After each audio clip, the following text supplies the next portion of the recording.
Lew Grade, wonderful character. In the spring, I met my wife in June of 1970. In the spring of 1971, we were then living together, and I still had a lot of problems in the United States in terms of everything that was going on there.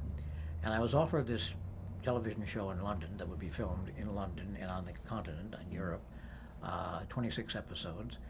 And my romance with my wife was just very fresh, and I thought, well, this would be a good thing for me to be able to get away from the country for a while, do something interesting with my girlfriend, who would be my wife. I didn't know at the time, and work in England, because I always loved working in England. I just loved it. Lew Grade was, of course, eventually Lew Grade was Sir Lew Grade, and then Lord Lew Grade before he died.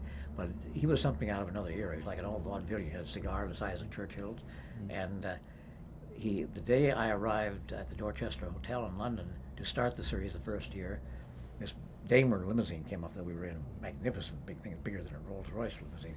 And we pulled in front of the Dorchester Hotel, which is one of the pricey big hotels in London.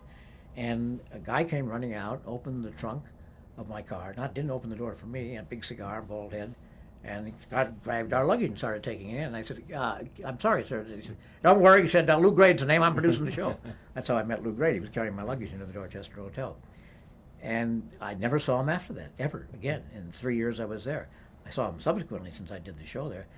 And Lew Grade's theory was, if you got a star, he hired Roger Moore, he hired Tony Curtis, he hired Trelane MacLean, not Barry Sullivan, the guy that, anyway, he did a series for Universal. But Burke Marshall. Anyway, there were 4 or 5 well-known American names at the time. And the experience was this. Because of the unions at that time in London, they're not that way now because I've just finished working there again. You started work at 8:30 in the morning. At 9:30 in the morning, you had what they called a tea break. Now, tea break was supposed to not stop the filming. Well, it did, every day. Stopped the filming until about 10:15. Then you went to lunch from 1 o'clock until 2 o'clock. Then there would be a tea break at 3:30. Once again, it was supposed to not stop the show. Tea break would go on until about 4:15, and then you finish filming at 5:20.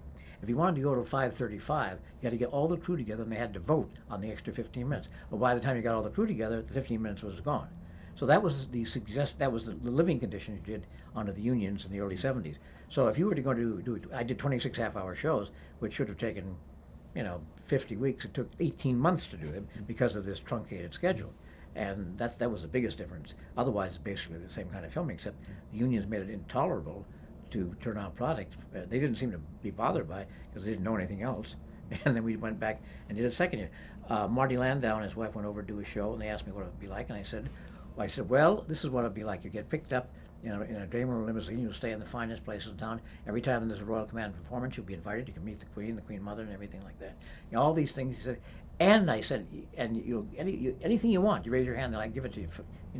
You'll give you unlimited first-class tickets back and forth to New York, but they only pay 79 cents for scripts.